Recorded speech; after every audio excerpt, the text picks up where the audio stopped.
Banco Central de Bolivia. 11 bolivianos con 30 centavos tiene que pagar usted para poder adquirir los dólares. Y bueno, hemos invitado la noche de este martes al presidente Luis Arce, está con nosotros aquí en los estudios de la Red TV, para hablar respecto a esto y otros temas, para hablar de los temas que son de importancia para la ciudadanía, para el país, que tiene que ver con los temas que anteriormente ya hemos comentado. Presidente, buenas noches, gracias por atender nuestra invitación. Gracias por estar aquí en los estudios de la Red TV. No, muy buenas noches, Junior, muchas gracias por la invitación. Acudimos al llamado de la prensa para poder esclarecer todo lo que el pueblo boliviano desea que les expliquemos, porque evidentemente hay mucho por decir de lo que ha pasado durante todo este tiempo en nuestro país. Presidente, a ver, vamos a hablar primero de un tema y luego del que viene casi que de la mano, digamos. ¿Qué le dice usted a la gente como el presidente de todos los bolivianos, la cabeza del Estado como tal? Sucede, por ejemplo, que en los últimos días, presidente, han vuelto nuevamente las filas a los surtidores en diferentes regiones del país. Pasaron algunos meses y las colas desaparecieron, ya habían las colas. Pero ¿qué le dice usted a la población? ¿Qué le dice al país? ¿Cuál es el problema? ¿Cuál es el problema que está provocando que de un tiempo a esta parte, por ejemplo, el tema del combustible demande algún tiempo, algunos minutos o algunas horas a los ciudadanos para poder cargar combustible?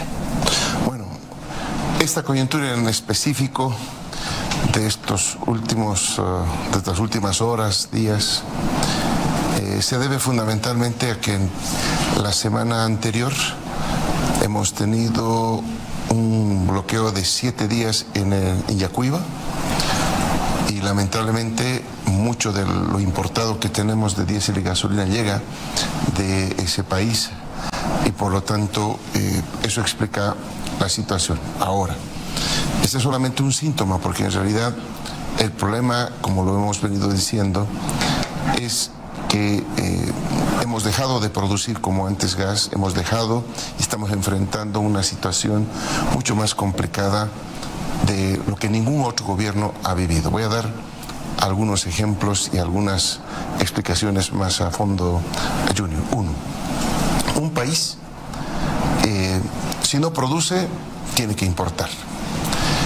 Y en el caso boliviano, la producción de combustibles ha caído drásticamente desde el año 2014 aproximadamente, pero ha sido fundamental lo que ha ocurrido en los últimos años, donde ya no tenemos la misma capacidad de exportación de gas porque la producción ha caído. Lo hemos explicado en algún momento también esta situación al público.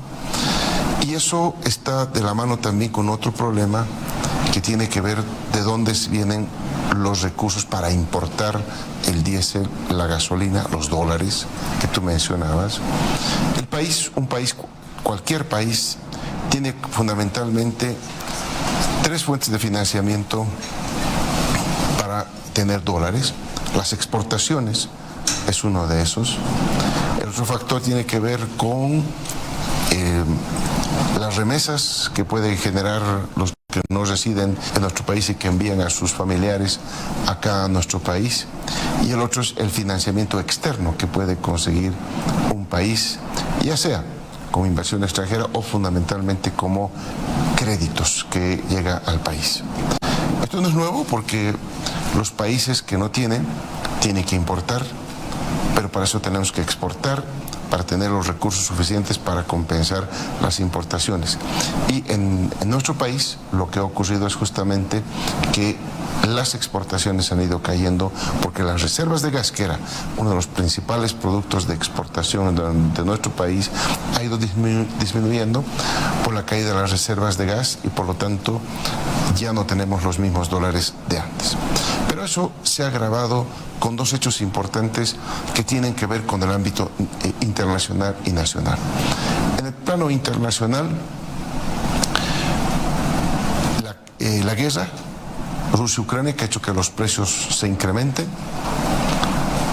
y por lo tanto todo lo que es combustibles se ha ido incrementando en todo el mundo no es solamente ese fenómeno en Bolivia, es un factor. Somos un país importador, dependiente, así nos dejaron siendo un país dependiente de las importaciones de combustibles, dado que no se hizo en su momento la exploración correspondiente para hallar nuevos yacimientos petrolíferos. Pero lo cierto es que el efecto es que no teníamos el gas, cayeron las exportaciones y de pronto el ingreso de divisas que teníamos en el país se reduce por este concepto. El sector privado sigue exportando lo mismo, por lo tanto no hay incrementos sustanciales que puedan compensar la caída de los hidrocarburos, que repito, ha sido por mucho tiempo uno de los pilares fundamentales en alimentar los dólares para el país. Este elemento, decía yo, del incremento del precio, ¿no? se combina con aspectos internos. El primer aspecto interno, que tiene que ver con el incremento de la demanda en volúmenes de diésel y gasolina que ha experimentado el país durante todo este tiempo. Y segundo, tiene que ver con, lamentablemente, lo que ha sucedido en la Asamblea Legislativa Plurinacional, que ha ido congelando los créditos que, si se hubieran desembolsado, que si se hubieran operativizado oportunamente en los momentos en la que la programación financiera del país los requería y por eso fueron enviados a la Asamblea, se hubieran cumplido, no hubiéramos tenido estos problemas. Pero como desde el 2022 fundamentalmente ya hemos empezado a sentir este problema de la crisis internacional, que los precios subían por una parte, pero por otra, la disminución de la aprobación de créditos que tiene que ver con el país, para el desarrollo, la inversión en el país, esto ha provocado una disminución paulatina de los dólares en nuestro país. Pero si nos vamos a este primer tema, hay unos datos que la población tiene que empezar a manejarlos. Cuando nosotros, por ejemplo, el año 2019 importábamos por valor de 1.060 millones de dólares de combustibles, diésel, gasolina. Perdón, presidente, 1.060 millones de dólares. ¿En qué año? 2019. 2019. De diésel. De gasolina importábamos 490. Por lo tanto, si sumamos diésel y gasolina, los 1.060 con los 490, estamos hablando que Bolivia importaba por un valor de 1.550 millones de dólares el diésel y la gasolina. Toda la gestión. Toda la gestión. El año 2019, no tomamos el 2020 porque fue un año atípico, como todos lo sabemos por el tema de la pandemia, y nos vamos a comparar con el último año, 2024. El 2024 estábamos importando 2.182 millones solo en diésel y 1.167 millones de dólares en gasolina, es decir, 3.349 millones de dólares en la importación del año pasado. ¿Cuánto, perdón? 3.300 millones en total, para que la gente lo maneje en la cabeza. De 1.500 millones pasamos a 3.300, o si ustedes quieren, para redondear, para que se nos quede grabado, de 1.500 a 3.000 millones se incrementa la importación en combustibles, y eso se debe a los nuevos volúmenes y mayores volúmenes de importación que tenemos que hacer para satisfacer la demanda, y segundo, tiene que ver también con los precios internacionales que por producto de la guerra, como decíamos, se incrementaban. En otras palabras, duplicamos el valor de la importación de 1.500 a 3.000 millones de dólares, la importación de combustibles en un solo año. El año pasado, 3.300 millones de dólares hemos tenido que gastar para garantizar el combustible en nuestro país. Ese es un primer elemento. Entonces, ¿dónde están los dólares?, se pregunta la gente. Ahí están los dólares, tratando de garantizar el abastecimiento de combustibles que hemos duplicado. Y evidentemente alguien dirá, no se ha duplicado la cantidad de vehículos, pero se ha duplicado en realidad por dos factores. No solamente el mayor consumo, el mayor demanda porque hay más vehículos en nuestro país, sino también por el factor precios, que para la gente tal vez pasa desapercibido, pero que nosotros lo enfrentamos día a día en los mercados internacionales donde vamos a comprar el combustible que requiere el país. Ese es un elemento que explica, miren, ahí estamos hablando de 3.300 millones de dólares que del país salen simplemente para importar el combustible. Para que la gente lo entienda, presidente, antes de seguir hablando de este tema, es decir, esto es para la subvención, es decir, para que usted, para que yo o para que todos los ciudadanos lleguemos y paguemos 3.74 a la gasolina y 3 y algo que cuesta el diésel, es decir, simple y únicamente está destinado para continuar sustentando la subvención a los hidrocarburos en el país. Para que el combustible no falte en la economía, Junior, ¿no? Porque adicionalmente de esto, que es un costo real que pagamos afuera, viene un costo adicional que tiene que pagar el Tesoro General con la subvención, porque hay dos etapas acá. Nosotros afuera tenemos que pagar el precio internacional. Este es el precio internacional, 3.300 millones de dólares al año, como fue el 2024. ¿Y eso se paga en dólares? En no dólares, en bolivianos. En dólares. Eso es moneda extranjera. No aceptan bolivianos. No aceptan para nada bolivianos, por supuesto. Esto es dólares americanos que se tienen que pagar. Y de ahí, ese litro que debería costar en 12 bolivianos, 13 bolivianos, lo estamos vendiendo en 3.40, redondeando el precio del litro de combustible, y por lo tanto la diferencia entre 3.40 y 12, supongamos, es la subvención que lo asume el Tesoro. Por lo tanto, estos 3.300... cuesta 3.40, es decir, eso le entrega a ustedes a las estaciones. A las estaciones. Y luego ya obviamente la cadena tiene que tener el costo diferenciado para ganar, digamos, el costo que va al consumidor. O sea, el Estado lo entrega en 3.40. Sí, lo entrega en un costo más económico, pero lo cierto es, para redondear, simplemente quiero manejar esos números, ¿no? Para que la gente lo identifique rápidamente. De 3 bolivianos con 40 centavos a 12 bolivianos que debería ser, esa diferencia es la subvención que la paga adicionalmente a estos 3.300 el Estado boliviano a través del Tesoro General de la Nación. Entonces ahí se mantiene el precio bajo, pero nosotros afuera tenemos que pagar el precio internacional. Afuera no nos van a perdonar el precio internacional. Nos tenemos que pagar el precio internacional, y que está en estos niveles. Ese es un elemento que hay todos los años, como les hemos mostrado el año 2024, salen los dólares del país. Y el otro elemento, que es el que sí se podría controlar, se podría mejorar, inclusive dar un soporte para que el combustible no falte, para que las importaciones se realicen con normalidad, que es todos los créditos que hemos dejado de percibir, ya siendo negociados con los organismos internacionales como el CAF, BID, Banco Mundial, con todos los financiadores.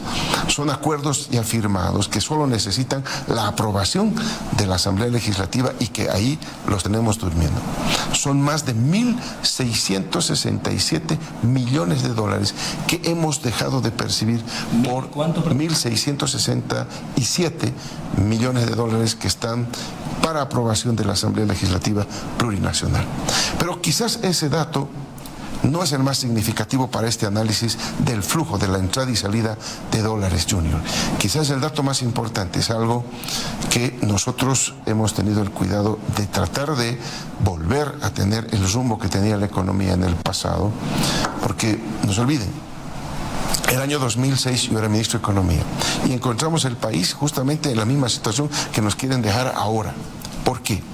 Cuando entramos en el 2006, nosotros como país pagábamos más deuda externa, capital e intereses, que desembolsos nuevos por nueva deuda externa que nosotros recibíamos. Es decir, pagamos deuda, salida de dólares, recibimos nuevos desembolsos de deuda, ingreso de dólares en el país. Y en el 2006 teníamos negativo. ¿Qué hice yo? Como ministro de Economía revertí eso. A partir del 2007 empezamos a cambiar el signo y empezamos a recibir más dólares por nuevos desembolsos y pagar menos dólares. Eso nos permitió acumular reservas internacionales. Esas reservas que llegaron inclusive a 15.000 millones de dólares. Ahora, cuando nosotros dejamos de firmar acuerdos con organismos internacionales, ya no nos entra dólares en la economía, pero sí tenemos que seguir pagando toda la deuda externa que viene del pasado. que nosotros estamos pagando actualmente. Y en este tema, ya el 2023 hemos empezado a mostrar signos rojos, Junior. ¿Qué quiere decir esto? Que a partir del 2023, por todo lo que está haciendo la Asamblea Legislativa, estamos nosotros sacando 366 millones de dólares en términos netos de salida de dólares del país. Vale decir que nos entra desembolsos, como fue, por ejemplo, el año 2023, ¿verdad? Que nosotros tuvimos una salida neta de 366 millones de dólares, por poner un ejemplo. Si teníamos 866 millones de dólares de pago de deuda, recibimos 500 de desembolso, el saldo neto negativo para el país fueron los 366 millones que salieron. Es decir, el Banco Mundial, la CAF, el BID, están recibiendo ahora más dólares en términos netos del Estado, ¿no?, de salida hacia ellos, que de entrada de ellos hacia nosotros. Y el año pasado fue patético, ya son 852 millones de dólares de salida neta por solamente el concepto de deuda externa.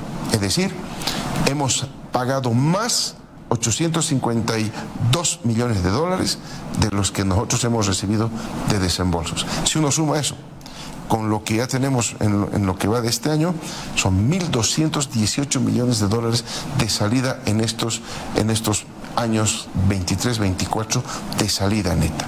Si usted suma los 1.200 millones con los 3.500 y si empezamos a sumar cuánto fueran las salidas netas por importación, cada año sacando 3.000 millones de dólares, durante 3 años consecutivos, son 9.000 millones más los 1.200 millones de dólares. Estamos hablando de que en estos 3, 4 años, Junior, más de 4.000 millones de dólares de salida. Y estoy hablando en términos gruesos para no aburrir a la población con cálculos exactos. Presidente, para que la gente lo entienda, digamos así en facilito, eso quiere decir que solamente por el pago de la deuda externa, es decir, la deuda que ha contraído, vamos a traernos a los nombres, es decir, todos los presidentes que ha tenido Bolivia, es una deuda que se viene pagando. Es decir, se ha pagado 1.218 millones de dólares de la deuda externa, restando ya lo que ha entrado por concepto de crédito el 2023 y el 2024. El Estado ha tenido que ver de dónde raspar la olla, Banco Central, no sé, pagar estos 1.218 millones de dólares adicional a los 3.000 millones que se ha pagado solo el 2024 en subvención de carburantes. Así es, de importación de combustibles. Y si uno hace una lógica, son cerca de 9.000 millones, redondeando, más estos son más de 10.000 millones de dólares que hemos tenido que pagar por concepto solamente de 2 rubros en 4 años, de pago de deuda externa y básicamente la importación de combustibles. Ahí puede la gente rápidamente entender cuál es nuestro problema central hoy en día, ¿verdad? Es la salida neta, que podía ser compensada de alguna manera con la aprobación de los créditos y por lo tanto la viabilización de que los dólares entren. Porque aquí hay que aclarar lo siguiente. Escuchaba a algunos personeros que está claro que no tienen mucha información de cómo se opera esto. Si bien el crédito puede ser, supongamos, para una carretera, ¿sí?, el crédito está destinado a la carretera, pero llegan dólares. Llegan dólares y le llega al Banco Central.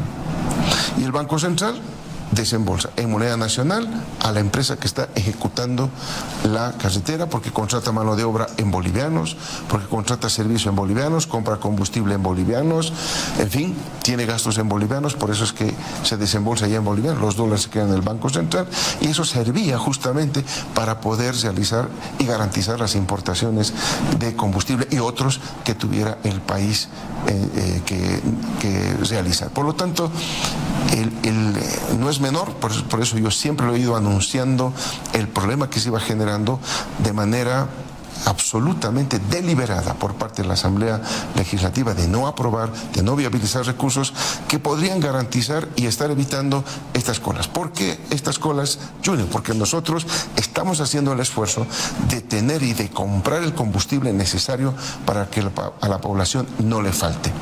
Pero comprenderá que con la caída de las exportaciones y los elevados volúmenes y precios que tenemos que pagar por el combustible, entonces nosotros en realidad estamos básicamente haciendo el mejor esfuerzo para que no falte.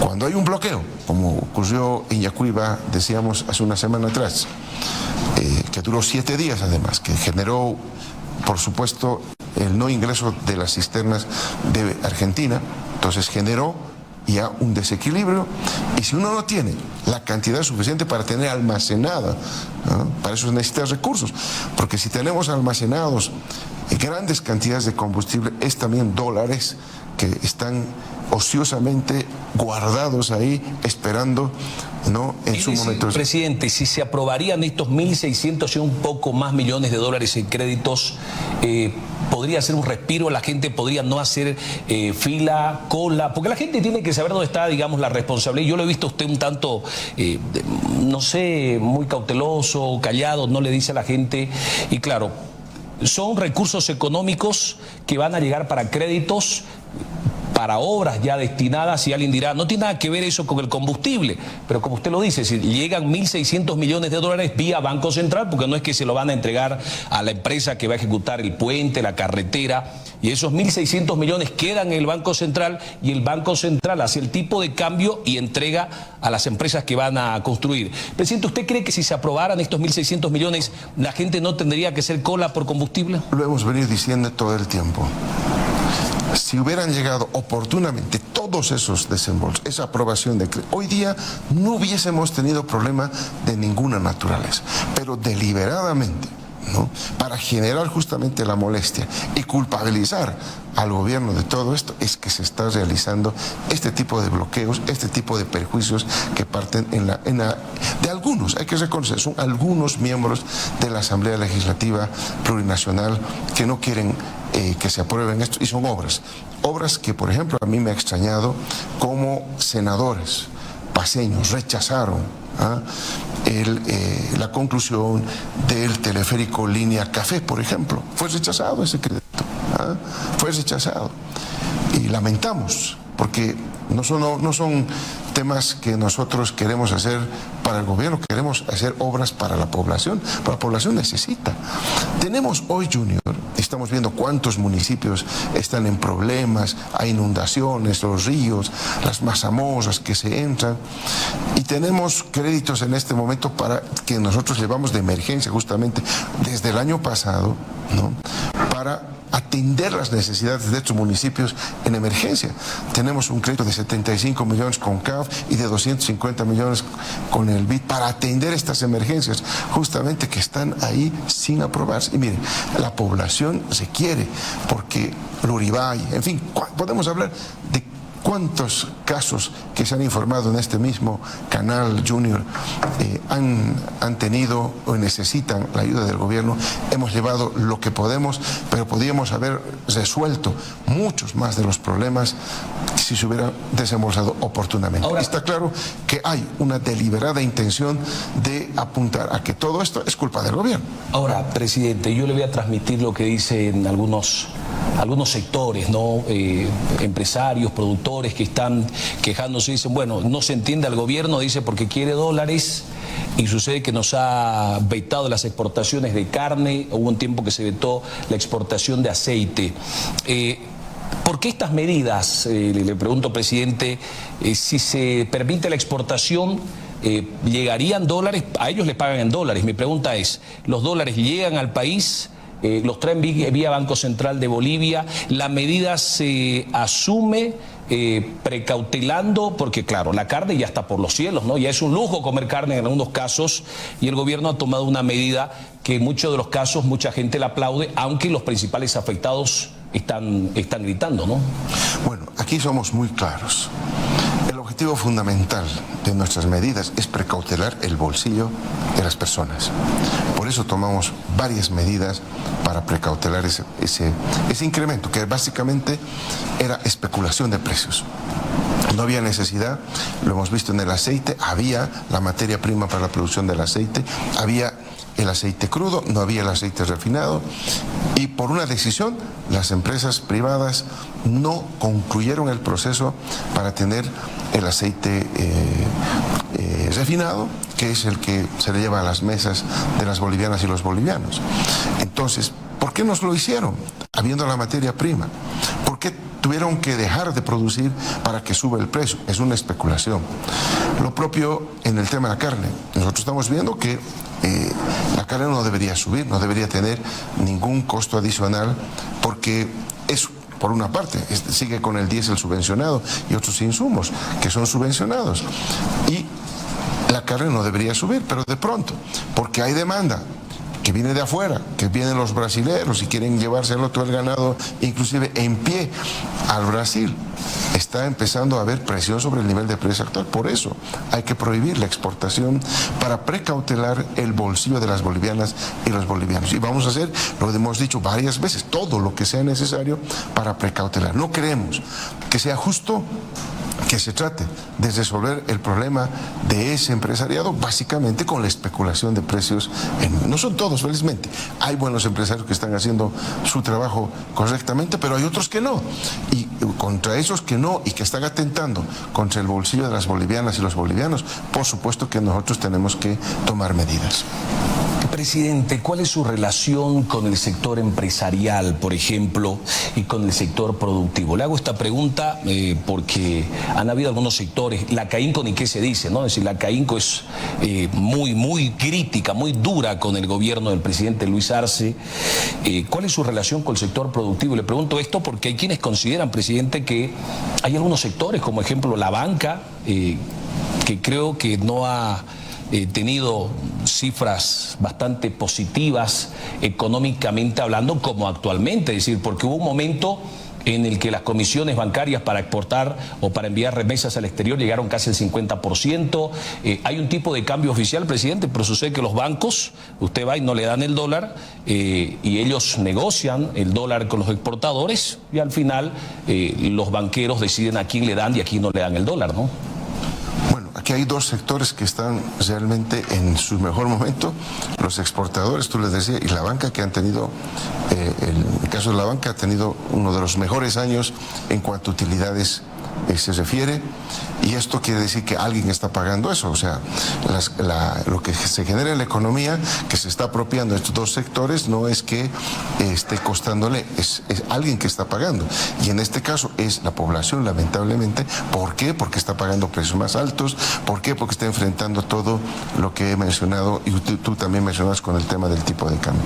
Por lo tanto, aquí en la economía nacional nosotros lo que tenemos que hacer es regular, y hemos estado en varias reuniones con el sector privado. Hemos abierto mesas de diálogo, hemos entendido la necesidad de generar, de la adquisición y de la aprobación de ciertas semillas también para que puedan mejorar su producción y garantizar la seguridad alimentaria. El sector privado, felizmente este año ha llovido muy bien.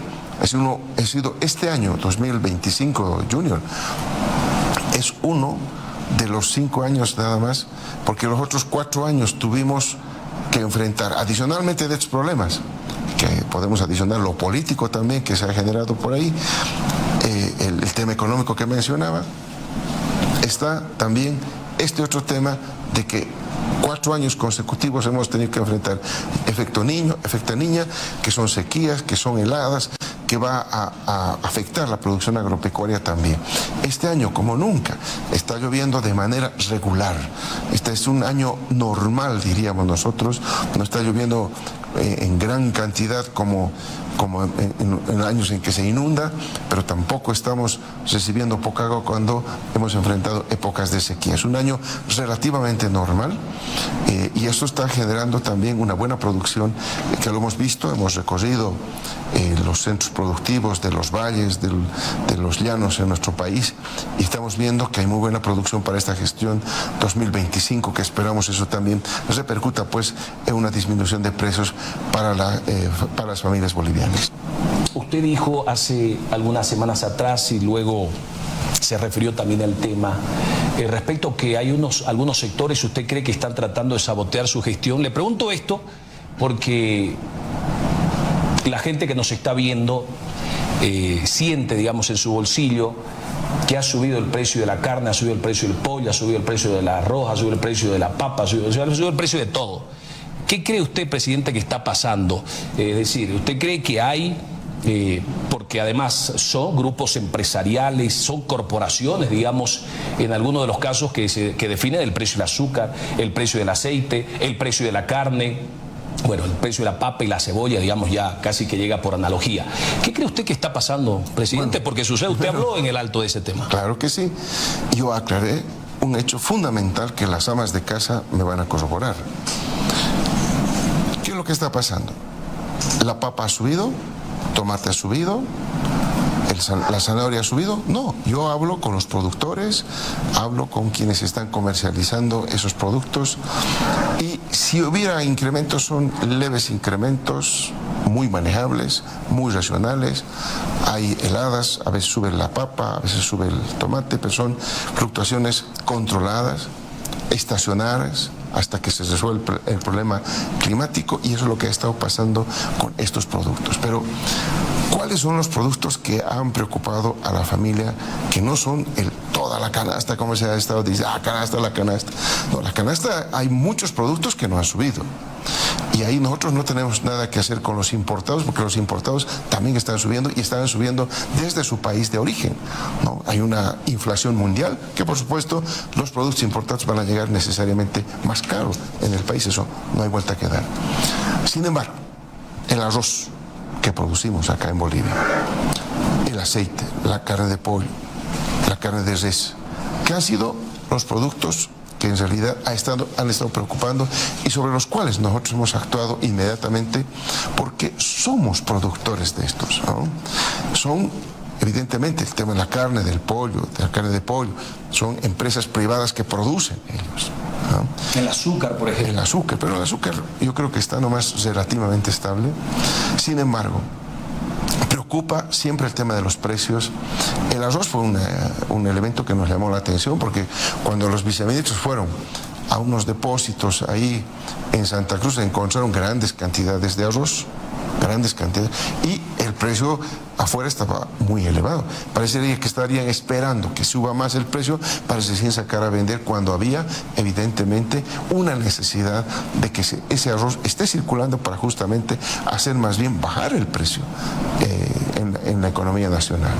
Lo propio, el aceite, yo lo explicaba, lo que hemos encontrado, en la carne también, y nosotros hemos tomado los recaudos reforzando la lucha contra el contrabando, con la militarización, lo mismo del combustible, militarizamos, para que haya controles que puedan garantizar que nos salga nuestro producto, porque lo que está ocurriendo es que afuera, en nuestros países vecinos, todos estos productos y toda la canasta de nuestro país es muchísimo más barato en Bolivia que en cualquier otro país, y se lo están llevando. Entonces ahí hicimos el cerco con las Fuerzas Armadas, la Aduana Nacional.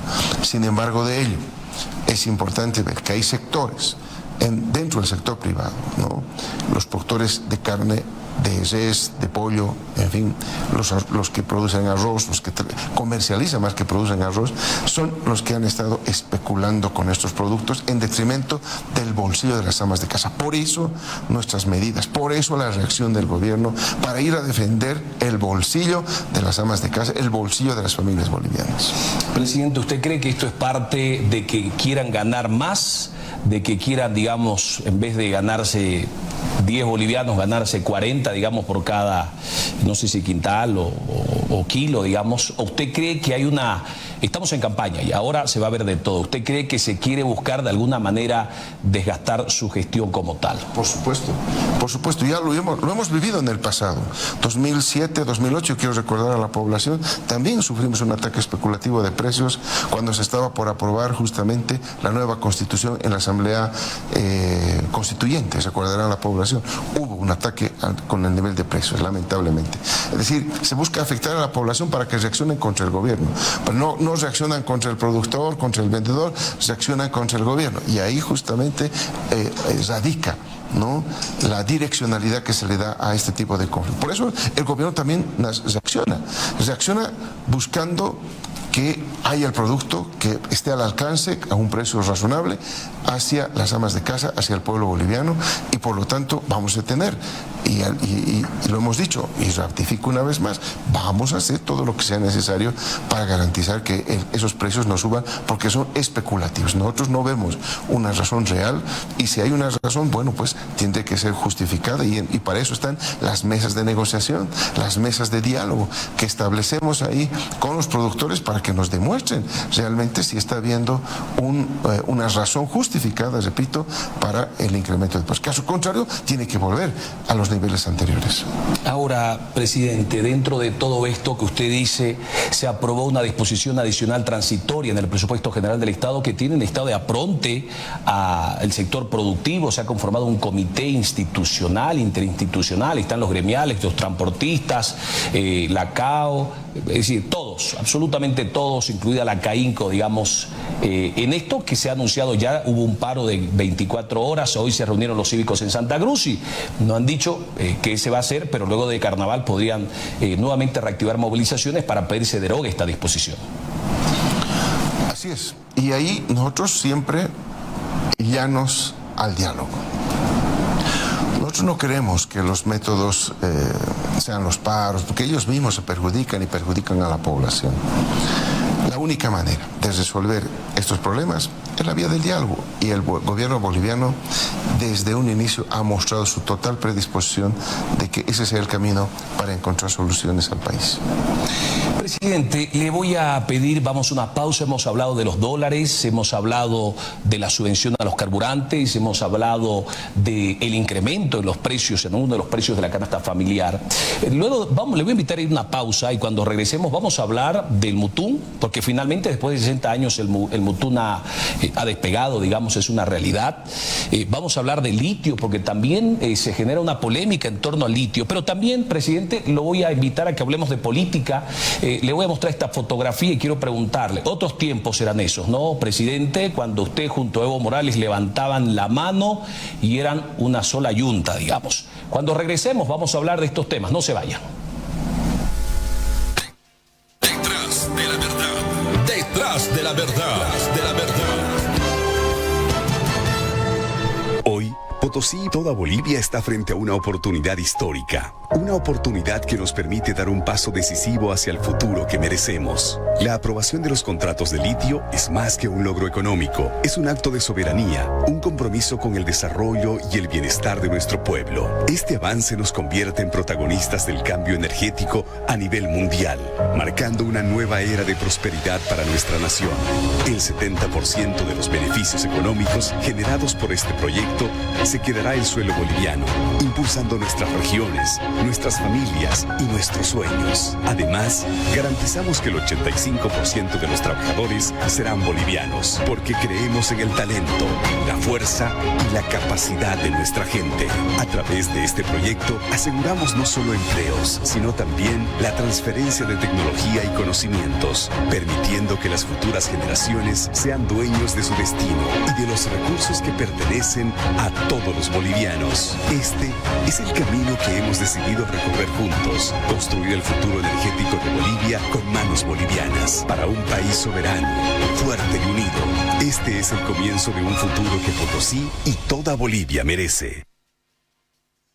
Invertir en salud es invertir en el futuro. Los centros de salud de 46 municipios de Bolivia recibieron equipamiento médico de alta tecnología. Máquinas de rayos X, ecógrafos portátiles, laboratorios completos y equipos de esterilización serán destinados a fortalecer y mejorar los servicios de salud. El gobierno nacional destinó $300 millones para equipar nuestro sistema de salud y proteger la salud del pueblo boliviano. La voluntad política de nuestro gobierno nacional de luchar y de fortalecer por tener un sector salud cada vez más fuerte. Somos un gobierno que se preocupa y se ocupa de la salud del pueblo boliviano. Gobierno del Estado Plurinacional de Bolivia. Con nuestros paquetes y Móvil Plus tienes 5 horas de megas ilimitados por 3 bolivianos, 2 días de megas ilimitados más 3 minutos para llamadas por 11 bolivianos y muchos paquetes más. Adquiérelos a través de las plataformas Tienda Entel, Yasta, Agente BCP, Yape y Banca Móvil BCP. Paquetes y Móvil Plus. Más megas, donde y cuando quieras. Entel. Esta empresa está regulada y fiscalizada por la ATT. ¿Te acuerdas cómo era? Jugábamos, corríamos. Jesús, Anita, ahora podemos hablar siempre. Ahora con el internet satelital, todas nuestras palabras y sueños pueden llegar a donde quiera. Nada de ruido. Con el internet comunitario Habla Sin Fronteras. Esta empresa está regulada y fiscalizada por la ATT. Detrás de la verdad. Detrás de la verdad. Detrás de la verdad.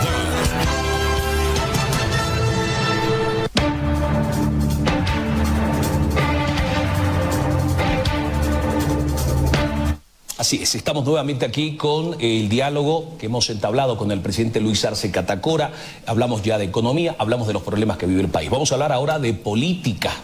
Presidente, eran otros tiempos. A ver, deme la fotografía, por favor, allí con el presidente Luis Arce. ¿Qué pasó, presidente? Sucede que Evo Morales ha desatado una fratricida guerra política en contra de su gestión de gobierno, al extremo de que lo ha bloqueado en la Asamblea Legislativa y cada que puede le da, no es una raspada, es una abollada que le da su gobierno.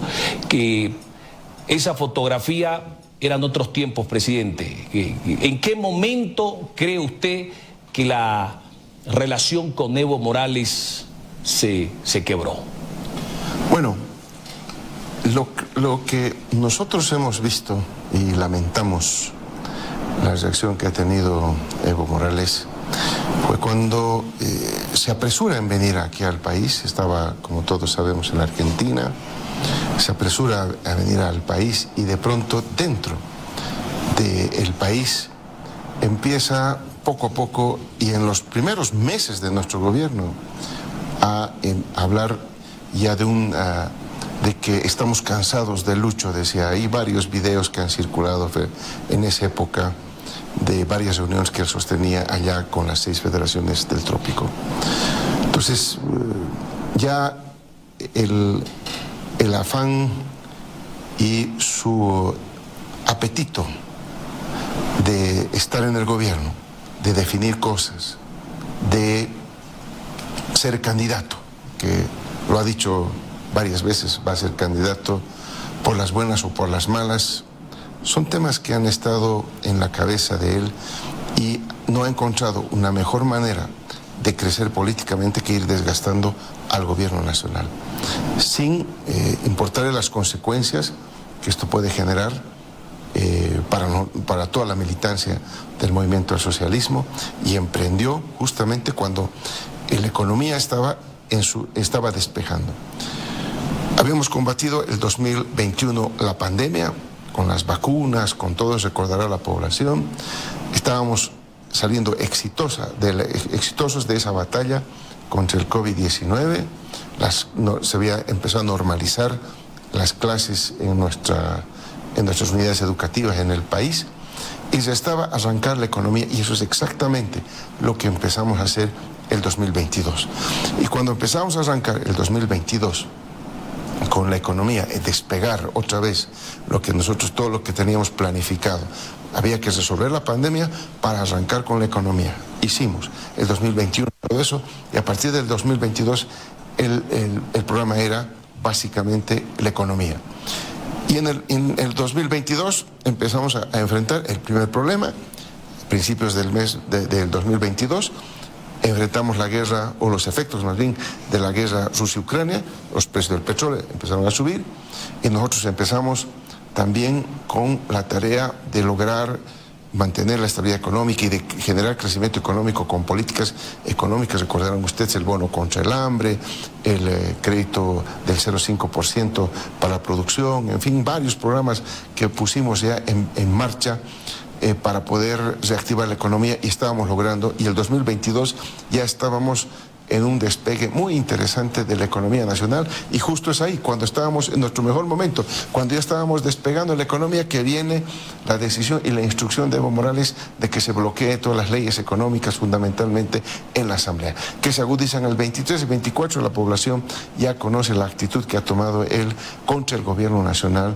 y la actitud del levismo muy clara de enfrentamiento y de tratar de... Nos han hecho marchas, nos han hecho bloqueos, nos han hecho de todo. Nuestro gobierno ha enfrentado todo lo que uno podría imaginarse. Hemos enfrentado marchas, bloqueos, hemos enfrentado hasta intentos de golpe de Estado, como lo que ocurrió el 26 en junio del año pasado. Es decir, hemos enfrentado todo.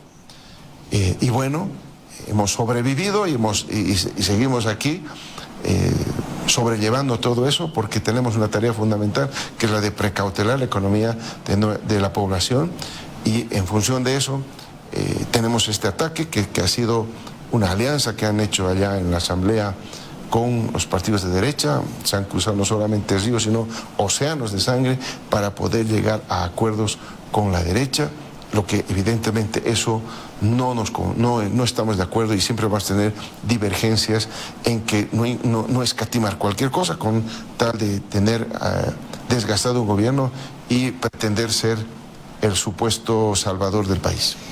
Presidente, lo escuché que dijo usted algo, dijo... había el afán de Evo Morales de estar en el gobierno y de decidir ciertas cosas. Es decir, Evo Morales quería mandar, Evo Morales quería decidir, siendo que el presidente era Luis Arce, o es Luis Arce. Bueno, intentó varias veces, inclusive nos quería hacer cometer errores en el nombramiento de ciertas personas en el mando militar, ¿no? O sea, le sugería nombres. Claro. O le imponía. No, ya los planteaba para que los nombremos. Y nosotros ahí evaluábamos obviamente la situación, y era gente que estaba comprometida con el golpe de Estado del 2019. Eso nunca lo hemos entendido, pues tomamos la decisión.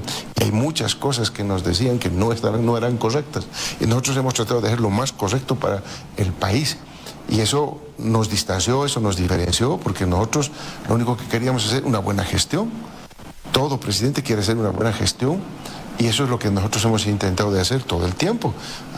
Pero ahí vino la presión y vino todo este plot, esta arquitectura para poder hacer quedar mal, y que uno sea el culpable de que no sepa manejar ni la economía ni nada, y todo lo que se está circulando en los medios de comunicación y algunas redes sociales. Esa es la historia que querían contarle al pueblo. Pero nosotros, mire, con todo lo que estoy contando, y todavía la economía funcionando en el país, con todo lo que hemos tenido que enfrentar, yo creo que esta es una gestión que en realidad va a ser para un estudio y una investigación muy interesante en las universidades. Presidente, de repente es un detalle, de repente no, pero cuando empezamos a hablar de Evo ya no lo escuché decir compañero o hermano. ¿Ya no lo considera su compañero usted? ¿Ya no lo considera su hermano? No. Gente que pacta con la derecha no puede ser nuestro compañero.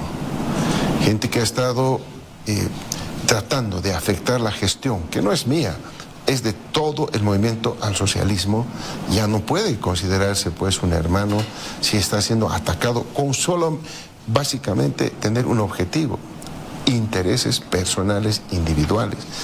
Hemos perdido lo que significa el ser el líder. El líder tiene que mirar a la mayoría, tiene que mirar la comunidad, tiene que mirar a todos. Y el que se sacrifica siempre es uno, no es que hay que sacrificar a todos por uno, es todo lo contrario. El líder tiene que ser el que lleve adelante todo para sí y entregarse al pueblo, no esperar que el pueblo haga todo por uno. Y eso fue el error, creo yo. No entender lo que ha ocurrido con la historia, lo que provocó el golpe de Estado del 2019, no entender que apoyar la gestión de un gobierno de su propio instrumento político era apoyar a la población que había confiado en todo el movimiento al socialismo. Eso yo creo que no se puede aceptar. Ahora, presidente, hay una orden de aprehensión contra Evo Morales. Acusan a Evo Morales de haber embarazado a una niña de 15 años, una niña que incluso dio a luz a los 16 años. Muchos sectores consideran que hay permisividad, muchos sectores consideran que hay complicidad, muchos sectores consideran que hay una especie ya hasta de protección, digamos, de las instancias llamadas por ley, en este caso Ministro de Gobierno, Ministerio de Gobierno, Gobierno Nacional, porque no se ejecuta la orden de aprehensión contra Evo Morales, un Evo Morales que está trincherado en el Chapare. Vi imágenes que hay unos palos que parecen lanzas, hay escudos, y Evo Morales desde el Chapare está acostumbrado a denigrar a todos los que, con los que se sueña, parece la noche anterior de su programa, pero bueno, está allí, es decir, impunemente sigue en el trópico de Cochabamba. ¿Qué decirle a esa gente, qué decirle a quienes nos están viendo y escuchando respecto al del por qué no se puede detener a Evo Morales, presidente? Bueno, yo entiendo dos cosas. Uno, la justicia es la que tiene que tomar aquí el mando en juzgarlo. No es el gobierno, no es la Asamblea Legislativa, no es otro órgano que nuestro órgano judicial el que tiene que definir este tema que usted mencionaba, Junior. Por otra parte, el accionar de la policía boliviana, seguramente ellos están viendo la mejor manera de hacer cumplir la instrucción o el mandamiento que ha generado la Fiscalía. Eso también entendemos, porque hay gente que ahí lo está protegiendo, en fin, puede haber enfrentamientos. Yo creo que tiene que ver también con un cálculo de no generar daños a terceros, de no generar daños colaterales. Yo dejo eso en manos del profesionalismo de la policía boliviana. Ahora, presidente,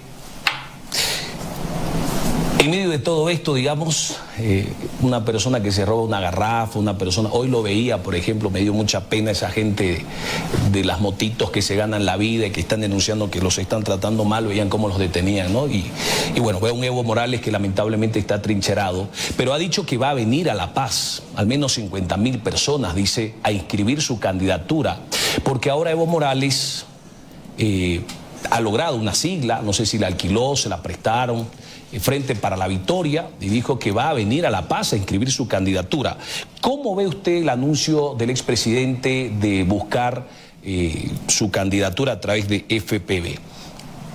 Bueno, lo ha dicho, va a ser candidato a las buenas o a las malas. Entonces, simplemente ratificar esa su posición que ha mencionado, a sabiendas, creo yo, que él no está habilitado constitucionalmente para habilitarse como candidato, pero nosotros no somos quienes tienen que juzgar eso.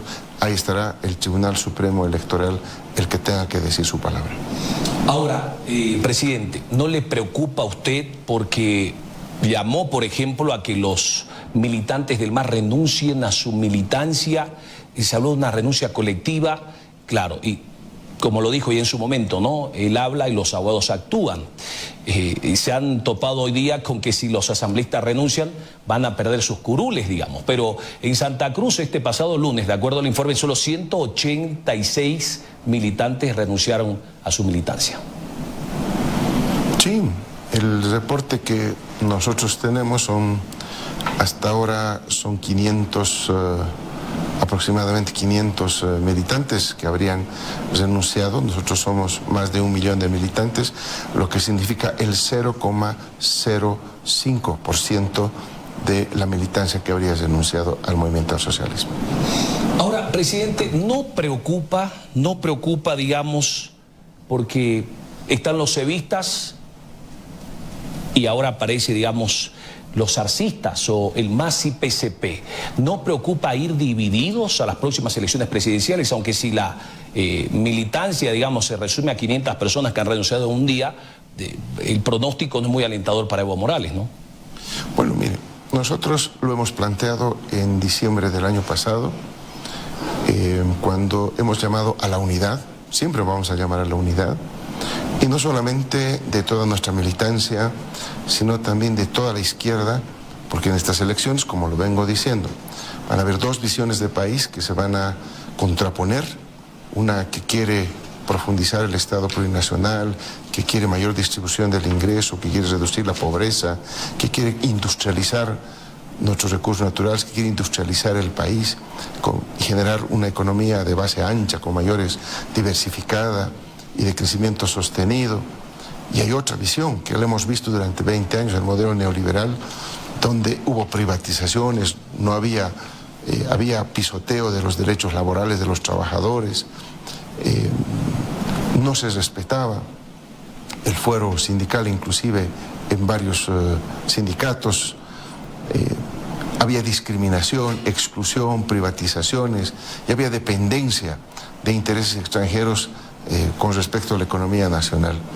Por lo tanto, esas dos visiones requieren que el pueblo boliviano decida lo que mejor le parezca para el futuro de nuestro país. Nosotros, por tanto, hemos convocado a los partidos de izquierda, revolucionarios que crean en su país, que quieran dignificar al país, que unirnos en una cruzada contra este asedio neoliberal que en realidad tiene otras características totalmente mucho más radicales en el planeta que se están dando, y que necesitamos, por lo tanto, tener una fuerza política a la cabeza del movimiento al socialismo para poder enfrentar estas elecciones que se vienen. Por lo tanto, toda la militancia, aquí tenemos que entender que no es un tema de personas, es un tema ideológico, es un tema político, que todos tenemos que entender conciencialmente si nos queremos llamar revolucionarios o gente de izquierda. Cuando usted dice hemos convocado a los partidos de izquierda, presidente, es decir, ¿usted considera que el MAS y PSP, que acaba de tener un ampliado hace algunos días atrás, se requiere en estos momentos de aliados de la izquierda, de partidos que se sumen al MAS? ¿Usted cree que el MAS solo en estos momentos ya no puede contra la oposición, digamos, en un hipotético caso que vaya a unirse? No. El MAS va a participar y va a enfrentar a esta derecha en las elecciones, pero requerimos de la participación. Todos tenemos que concientizarnos aquí, no tenemos que equivocarnos en el momento histórico que estamos viviendo en el tema político. Por lo tanto, hay que leer, es una buena lectura de lo que está pasando en la coyuntura mundial, políticamente hablando, donde hay dos bloques, uno decadente de Estados Unidos con la Unión Europea y otros países más, de aliados, y está el otro bloque emergente de los países BRICS que buscan una diferente forma de ver el mundo, multidimensional, y además, por lo tanto, los factores que se están generando producto de estas discrepancias que se dan a nivel mundial. Hay que tener una buena lectura, por lo tanto, ahí no hay dónde perderse. Los partidos de izquierda tienen que estar unidos para enfrentar esto que vamos a tener en las elecciones el 2025. Esa invitación, presidente, no incluye a Evo Morales, que dice ser de izquierda también. Por sus actitudes, no creo que ya podemos considerar como de izquierda. Ahora, la división del MAS, presidente, ¿a quién favorece? Por un lado está Luis Arce, por otro lado está Evo Morales, digamos. Por otro lado aparece, aunque no aparece, pero anda por aquí, por allá, con otros sectores, con guirnaldas, Andrónico Rodríguez, que también está allí. Es decir, esta división no podría provocar, lo decía ya Andrónico Rodríguez, si no nos unimos, decía, presidente, vamos a terminar exiliados o presos, porque hay mucha probabilidad de que la derecha sí se une, porque así como está la cosa, tampoco le veo mucho, digamos, imagínese usted a un candidato de derecha allí en Palacio de Gobierno sentado. Bueno, usted, presidente, Evo fue presidente, saben, digamos, qué significa el poder. Coincidimos con ese planteamiento de unidad. Repito, nosotros lo hemos planteado ya en diciembre del año pasado. Hemos llamado a la unidad y creemos que es el camino, ¿no? Es el camino para poder fortalecer al instrumento político, pero sobre todo enfrentar las elecciones de este año. Ahora, ¿cómo lo ve, presidente, usted, Andrónico Rodríguez? ¿Usted considera que es un joven en la política muy sometido a Evo Morales, digamos, porque Evo lo ningunea, no hay que decirlo, porque lo que se ve es lo que se ve? Es decir, la última vez lo sentó y le dijo, diga que el candidato soy yo. ¿Cómo lo ve Andrónico Rodríguez? ¿Usted cree que Andrónico Rodríguez podría ser un factor importante al interior del movimiento al socialismo para las próximas elecciones presidenciales? Bueno, lo hemos escuchado decir siempre que es orgánico. Y bueno, lo orgánico de las organizaciones sociales está en la CESUD-CB, está en la Confederación de Interculturales, está en la Confederación de las Bartolinas, de la CIDOV, del CONAMAC, que son las organizaciones sociales que están apoyando al gobierno nacional. Por lo tanto, su lugar debía ser también, si respeta lo que dice lo orgánico, debería estar a este otro lado del escenario. Pero usted considera, presidente, que Andrónico podría ser una pieza fundamental, importante en esto que van a significar las elecciones del 17 de agosto. En realidad todos somos importantes, como lo venía diciendo, todos somos importantes y jugamos un rol fundamental, todas, inclusive por eso la convocatoria también a los partidos políticos de izquierda, para que puedan aunar esfuerzos, para que todos podamos trabajar de manera conjunta y enfrentar a la derecha que está ahí al frente, y que sabemos que hay intereses de afuera también que han puesto sus ojos aquí, en nuestro país, en nuestros recursos naturales. Y hoy nos toca defender nuestros recursos naturales. Y eso tenemos que hacerlo todos juntos. Ahí no creo gente que se crea revolucionaria, de izquierda, patriota, cualquier concepto que tú manejes, Junior, sabe que lo que tenemos que hacer es defender nuestros recursos naturales de intereses extranjeros. Esos intereses están sobre nosotros. Quieren llevarse el litio. Quieren muchas riquezas que nosotros tenemos. Tenemos las tierras raras, tenemos agua dulce, tenemos muchas riquezas y que hoy por hoy hay muchos intereses que están y ojos que nos están mirando con mucha ambición. Por lo tanto, es momento de unificar. Todos somos importantes en esta labor con ese objetivo de preservar nuestros recursos naturales. Lo más importante, los hombres de izquierda, siempre nos hemos caracterizado por defender nuestros recursos naturales. Ahora es el momento de mostrarlo. Ahora, Luis Arce ha sido proclamado candidato a la reelección presidencial. Usted no ha dicho una palabra hasta ahora. Los sectores sociales lo han proclamado. La ministra de la Presidencia este fin de semana en Santa Cruz también lo ha proclamado. ¿Ha pensado usted, presidente, buscar la reelección presidencial? Bueno, hay varias proclamaciones.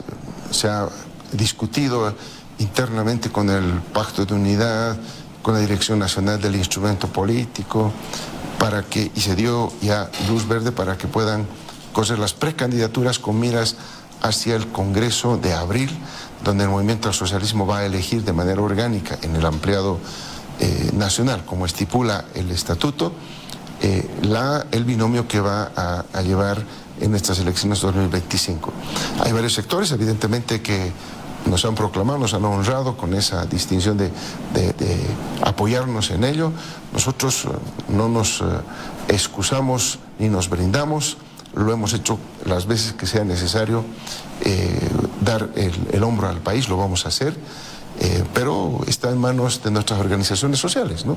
Todo este tema que se va a discutir en abril el próximo mes de abril. Eso quiere decir, presidente, que usted es un precandidato, es decir, al final el MAS y PCP dirá: el binomio está compuesto por tal persona. Usted ni se excusa ni se brinda y por lo tanto, al ser proclamado, es un precandidato a la reelección presidencial. Así es siempre. ¿Cómo se siente, presidente, el que lo proclamen? Bueno, muy honrado, como les decía, de que el pueblo, yo creo que en el fondo entiende lo que estamos enfrentando. El pueblo boliviano, más allá de la información que recibe en redes sociales, en medios de comunicación, sabe perfectamente lo que hemos enfrentado durante los 4 años. Y sabe también que nosotros hemos sido el gobierno que ha impulsado la industrialización, lo estamos demostrando, no solamente lo decimos, lo hacemos. Hemos vencido la pandemia, hemos dado énfasis en la salud, en la educación, en la inversión pública que hemos venido haciendo y por supuesto en el tema productivo, donde le hemos puesto bastante énfasis en diversificar nuestra economía para que no dependamos los bolivianos de un solo producto. Para muchos de los compañeros les queda claro que como está la situación, eso no puede quedar trunco, hay que completar todo lo que falta por hacer y por eso es que ellos han planteado que podamos continuar ya profundizando y consolidando y esta vez con una asamblea legislativa plurinacional que acompañe al gobierno nacional en esta tarea de diversificar y la economía y de industrializarla, porque hoy hemos enfrentado 4 años donde hemos tenido una asamblea que no ha acompañado, que más bien ha saboteado, ha boicoteado la gestión económica fundamentalmente, pero no solamente económica, hemos mandado tantas leyes sociales que benefician a las mujeres, a los niños, que no han sido aprobados por la Asamblea Legislativa Plurinacional y algunas rechazadas, como he mencionado algunas de ellas en esta entrevista Junior. Lo cierto es que ellos ven, nuestras organizaciones, que nosotros tenemos un plan, que tenemos proyectos, que tenemos estrategia para conducir el país, solo que nos han querido amarrar de pies y manos para que no lo hagamos, para que solamente vengan algunos y se crean los salvadores del país, utilizando en realidad todo lo que nosotros estamos desarrollando. Aquí cabe mencionar, por ejemplo, que no solamente para el tema del combustible, hemos planteado la solución concreta de raíz, que es la producción de biocombustibles. Una planta funcionando en Santa Cruz, otra funcionando ya próximamente, en el próximo mes, Junior, en la ciudad del Alto.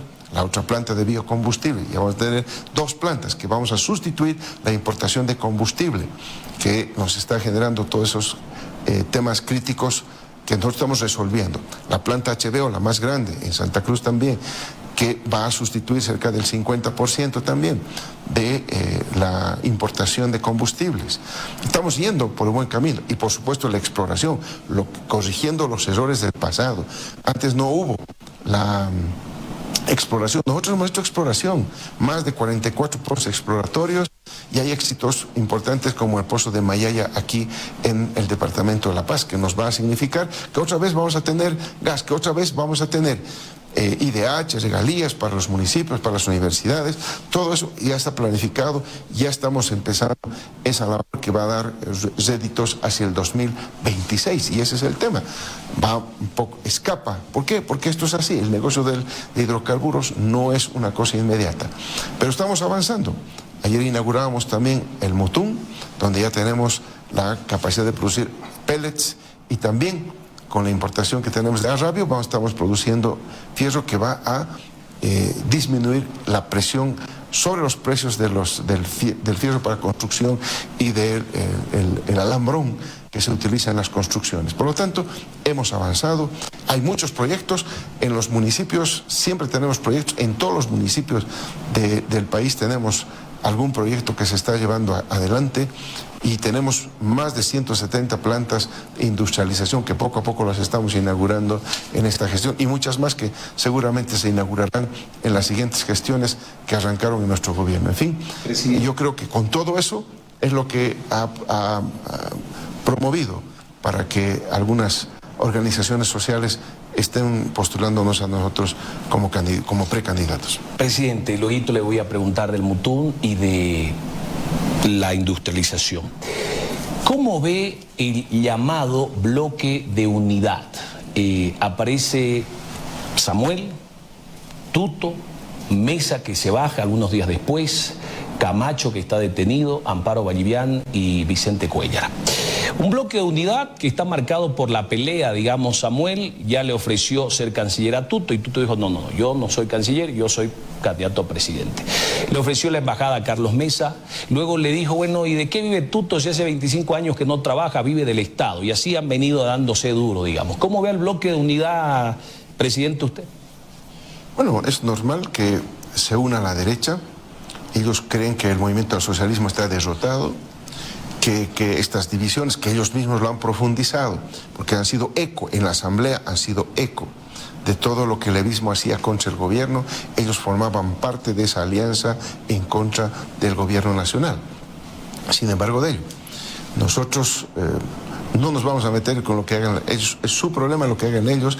Nosotros tenemos propuestas, tenemos proyectos, tenemos ofrecimientos para la población en estas elecciones 2025. Eso lo vamos a ver cuando el Movimiento al Socialismo presente su programa de gobierno con miras a la gestión 2025-2030. Y vamos a discutir y vamos a debatir, ¿no? Como te digo, son las dos visiones de país. La industrializadora, la que quiere que el Estado crezca, de que sigamos distribuyendo el ingreso entre las personas, en fin, todo ello, y la visión privatizadora que ya nos tienen acostumbrados, porque no vemos ninguna cosa nueva que estén ofreciendo ellos y que nos vayan a ofrecer. Bien corto, presidente, le voy a preguntar, porque usted es economista y además es precandidato a la presidencia. Samuel dice 100 días, y bueno, ya saben ustedes, le resultó... No sé si esta vez le va a resultar, pero el carajo lo utiliza hasta en los spots publicitarios, lo está utilizando.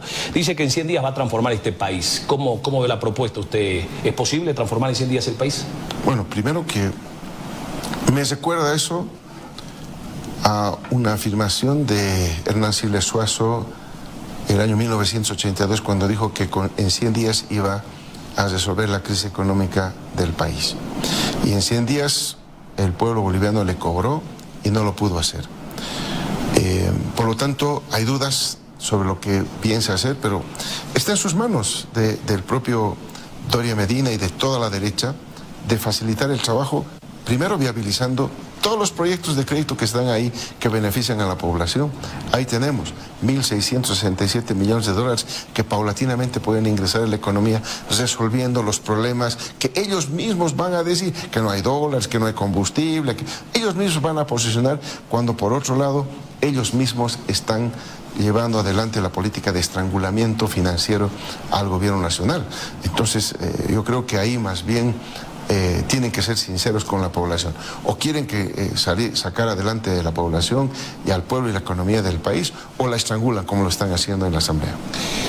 Mi otra pregunta, presidente. Tuto plantea 7 pilares, dice que entre ellos va a ir al Fondo Monetario Internacional, va a ir al Banco Mundial, va a pedirse prestado unos 10.000 millones de dólares, habla de libre comercio para salvar Bolivia. Miren, ¿cuál es la solución que está viendo el señor Tuto Quiroga? Préstamos. Y tenemos 1.667 préstamos que su bancada y toda la gente con la que trabaja él no aprueba. Entonces, ¿de qué estamos hablando? Nosotros dimos la solución, hemos enviado los créditos para las obras, que son los 1.667 millones de dólares, no los 10.000 millones, no sé cuántos millones, danza de millones estará hablando el señor Tuto Quiroga. Está claro, por lo tanto, que la solución es financiamiento externo.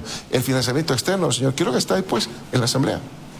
Ahora, presidente, lo escuché a Manfred en una entrevista hace unos días, dijo, voy a vender 10.000 millones de dólares en bonos, dice, bonos soberanos, para que lleguen 10.000 millones de dólares. Es decir, ¿eso es posible? Porque si eso fuera posible, usted lo podría hacer también, vender 10.000 millones de dólares en bonos de litio, de litio. Bueno, primero que los bonos son deuda. Nuevamente, volvemos al tema. Ahí he visto que el señor Manfred tiene algunos diputados, senadores, ahí, bueno, pues, que aprueben los créditos. Ahí están el mismo mecanismo, que es financiamiento externo, que ellos mismos lo han cortado, que ellos saben que han estrangulado. ¿Dónde está la solución? En la Asamblea. 1.667 millones de dólares, nuevamente, que en su momento podían haber sido resolviendo los problemas y no estar teniendo a la población en vilo como tenemos ahora. Es decir, por lo que escucho, presidente, si vender bonos de litio para obtener 10.000 millones es deuda, es decir, no es que nos van a regalar o vamos a hipotecar, digamos, el litio. Tuto, Fondo Monetario, Banco Mundial es préstamo, no nos van a arreglar la plata, ¿no? Deuda. Samuel Doria Medina plantea también lo mismo, es deuda. Ahora, ¿cómo ve la propuesta de Chi, que no sé si es de derecha o de izquierda, dice que va a traer Samsung, POSCO y Hyundai al país para reactivar la economía? Él dice en 90 días, dice es más positivo que Doria Medina. Bueno, habría que ver qué pretende hacer, no conozco en detalle qué es lo que está planteando el señor Chi. Por lo tanto no podríamos opinar, porque pues, no sé si 2 empresas van a resolver el problema del país. Entre tanto tenemos los contratos de litio, la industrialización que nosotros hemos propuesto y que estamos llevando adelante de manera absolutamente responsable. Eso son cosas palpables, reales, que el país lo está viendo, que no son cuentos, sino son realidades. Presidente, lo invito a que vamos a una última pausa y vamos a hablar de litio, porque hay un contrato de litio que está ya en manos del legislativo, pero sucede que ahora no quieren ya aprobar el contrato. Y bueno, vamos a hablar también del Muntún, porque finalmente se pone en marcha la empresa siderúrgica del Muntún, más de 540 millones de dólares de inversión. El Muntún, una realidad después de los 60 años. Vamos a una pausa y ya regresamos, no se vaya. Detrás de la verdad. Detrás de la verdad, de la verdad. Con nuestros paquetes y Móvil Plus tienes 5 horas de megas ilimitados por 3 bolivianos, 2 días de megas ilimitados más 3 minutos para llamadas por 11 bolivianos y muchos paquetes más. Adquiérelos a través de las plataformas Tienda Entel, Yasta, Agente BCP, Yape y Banca Móvil BCP. Paquetes y Móvil Plus. Más megas, donde y cuando quieras. Entel. Esta empresa está regulada y fiscalizada por la ATT. Invertir en salud es invertir en el futuro. Los centros de salud de 46 municipios de Bolivia recibieron equipamiento médico de alta tecnología.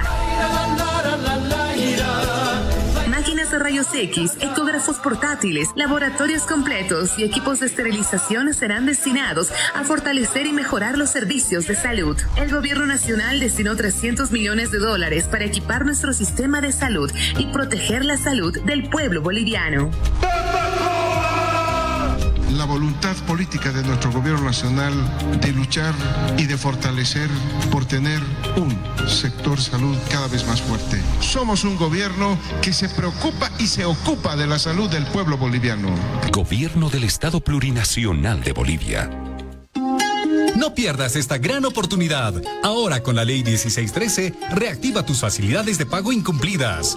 Si tienes facilidades de pago incumplidas hasta el 31 de diciembre de 2024, realiza el pago de una cuota FAP incumplida hasta el 31 de marzo de 2025. Puedes reactivar tus facilidades de pago incumplidas manteniendo los mismos beneficios y condiciones, incluso aquellas que están en proceso de ejecución tributaria. Ingresa al CIE de línea en www.impuestos.gov.bo y realiza el pago por cualquiera de los medios habilitados para este fin. No lo olvides, reactiva tus facilidades de pago incumplidas hasta el lunes 31 de marzo. Servicio de Impuestos Nacionales 2025, Bicentenario de Bolivia.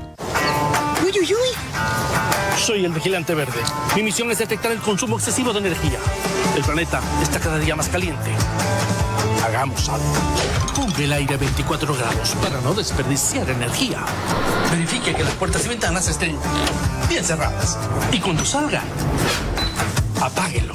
CRE, consumo responsable. Que cuida tu bolsillo. Esta empresa fiscalizada, controlada, supervisada y regulada por la Autoridad de Fiscalización de Electricidad y Tecnología Nuclear. Hotel Mitro Sur, ubicada en la zona residencial más importante de La Paz. Cuenta con amplias habitaciones que te ofrecen confort total. Podrás disfrutar de deliciosas expresiones culinarias con sabores nacionales e internacionales. Moderna sala de reuniones con conexión a internet de alta velocidad. Gimnasio, spa, área húmeda, sauna seco y vapor, piscina temperada y un espectacular Sky Bar. Hotel Mitro Sur. Te esperamos. Detrás de la verdad. Detrás de la verdad. De la verdad.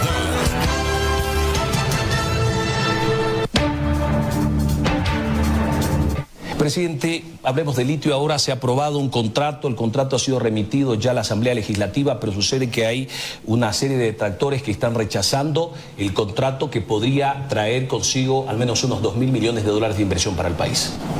Así es, lamentamos que una falta de información y que se desinforme a la población con un contrato tan importante para todo el país, que es la industrialización del litio a través de un contrato de servicios para la producción de carbonato de litio grado batería, que eso es muy importante, que es un pasito ya para la construcción y la elaboración de las baterías de litio.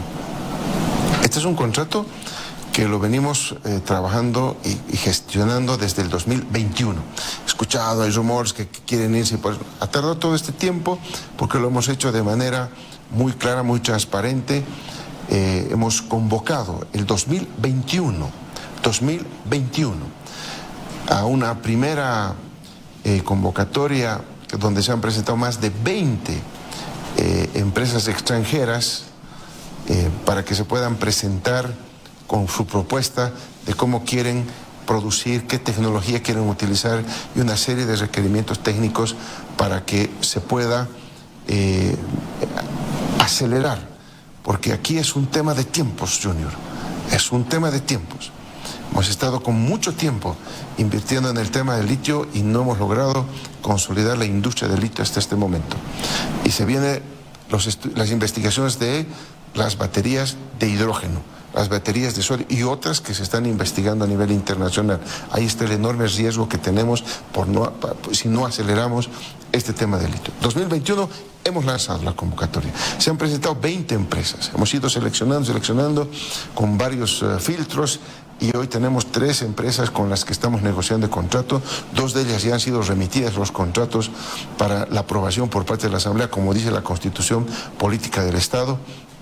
Y por lo tanto ahí tenemos la gran posibilidad de abrirnos hacia la inversión extranjera, como muchos han reclamado, inversión extranjera. Esta es una inversión extranjera que va a venir para coadyuvar al gobierno de la nación y al Estado, en realidad, a todos nosotros, para producir y acelerar la producción de 25.000 toneladas de carbonato de litio grado batería, que eso es un elemento fundamental para el desarrollo nuestro y todo el sudoeste.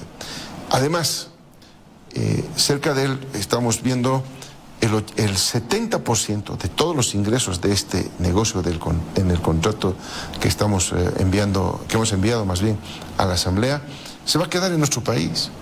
Y no es que vamos a hipotecar, como he escuchado decir, el 100% del salario de Uyuni. Es 1.4% de todo el salario que está aquí bajo el contrato que estamos. Tenemos todavía muchísimo, más de 98% del salario de Uyuni que todavía no está siendo tocado.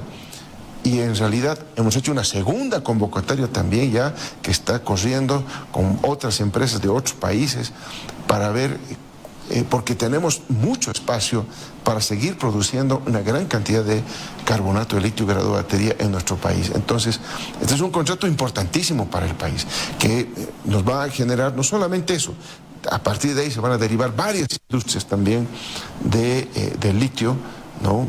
Hidróxido de sodio, en fin, una serie de plantas que se pueden poner para poder generar un verdadero polo de desarrollo en el sudoeste potosino. Lamentamos nosotros que se haya mal informado a la población y que por lo tanto esto esté siendo más politizado que viendo una razón técnica. Por eso es que hemos nosotros instruido al Ministerio de Hidrocarburos y a todos los técnicos de ILB que hagan una socialización en todos los niveles que sea posible de este contrato, porque es lo más transparente que nosotros no queremos aquí que se piense mal. Está el contrato, se ha enviado a la Asamblea, más transparencia no puede existir porque ahí están los legisladores que estamos atentos también a lo que puedan decidir ellos qué hacer con este contrato. Sin embargo, las prácticas de socialización ya están puesta en marcha en todo el país para socializar esto. Presidente, en torno al Mutún, el litio, usted ha dicho, se va a socializar, se va a explotar solo el 2, ni siquiera ese 2, el 1.38, 1.4%. 1.4%, ni siquiera llega al 2%. Solo para precisar, ¿cuánto es la inversión y en qué tiempo? Porque hay quienes consideran que se firma el contrato y bueno, ya van a empezar a explotarlo el hierro, el litio. Es decir, 1, 2, 3 años, ¿cuánto tiempo va a demorar el que las plantas estén listas funcionando? Bueno, se genera ya una vez aprobado, por supuesto, el contrato, ya CBC va a venir a invertir a lo largo de 3 años aproximadamente, un poco más, $1.000 millones. $1.000 millones que en su primera etapa, por supuesto, son recursos que van a llegar para invertir, construir las plantas y empezar gradualmente la producción de carbonato de litio grado batería. Entonces, es un elemento muy importante que tiene este contrato y que va a beneficiar con su efecto dinamizador a toda la economía y fundamentalmente a la región del sudoeste potosino. Presidente, el Mutún, estuvo usted en las últimas horas en Puerto Suárez finalmente y después de 60 años es una realidad, más de $500 millones de inversión. Eso es un hito. Bolivia está ingresando por fin, luego de muchísimos años, a la siderurgia. Somos, creo, el último país en la región en ingresar a la siderurgia. No tenemos, no habíamos tenido una planta como esta. La hemos visto funcionar ya la planta. Solamente hay un módulo que se va a acabar hasta el mes de abril, que va a completar, pero hasta mientras, mire, hoy estamos exportando hierro concentrado a un precio del mercado, precio de hierro concentrado, solo con peletización, y esa planta ya está funcionando, la planta de peletización, vamos a cuadruplicar los ingresos de exportación de hierro. Por eso arrancamos ya nomás para empezar a producir esta primera fase. Tiene 4 fases básicamente la planta, una de concentración, una de peletización, una de producción de hierro a rabio y hierro esponja, y la otra es la de producción de acero, ¿no? La acería. Y estamos en la primera ya estamos produciendo pellets, vamos a empezar a exportar, ya no hierro concentrado, vamos a empezar a exportar hierro pelletizado. A partir de abril, cuando empieza a funcionar ya la planta, nuestro propio mineral va a entrar también a la producción de hierro esponja, donde ahí el precio va a mejorar aún más, y luego vemos la producción de hierro corrugado, que son las barras para la construcción, como se conoce vulgarmente, y el alambrón, que sirve para hacer pernos, para hacer clavos, para hacer alambre propiamente tal. En fin, todo lo que significa la acería, ahí la vamos a tener, y eso es con materia prima nacional del Motún, industrializado en todos sus procesos para llegar a esa producción importantísima. Es la primera vez, luego de tantos años. Yo veía textos que decían, son 6 décadas. El alcalde de Puerto Suárez me decía, no son 8 décadas que estaban detrás de esta industrialización, que por fin se ha puesto en marcha.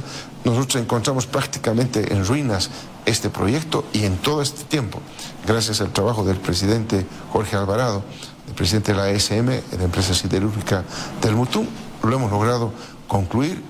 Algunos detalles faltan porque la maquinaria y el equipo ya está para el hierro a rabio, y con eso Bolivia, a partir de abril, estamos produciendo con materia prima nacional todo ese acero y hierro para la construcción que necesitamos en nuestro país. Gracias, presidente. Le agradecemos gentilmente por haber atendido nuestra invitación, y bueno, esperemos que no sea la última vez que converse con nosotros. No sé si quiere decirle algo al país. No, agradecerte el espacio. Ha sido una entrevista bastante extensa, Junior, te agradezco el tiempo, pero era necesario, creo, explicar a la población boliviana tantos hechos que nosotros hemos estado batallando, hemos estado combatiendo en beneficio del pueblo boliviano, y lo seguiremos haciendo, porque todavía tenemos mucho más para dar todavía en este tema económico que preocupa a la población. Gracias, presidente. Buenas noches. Muchas gracias por haber. Muchas gracias. Gracias. De esta manera llegamos al final de este su programa Detrás de la Verdad de este martes 25 de febrero. Le agradecemos por su amable y siempre gentil atención. Buenas noches. Permiso.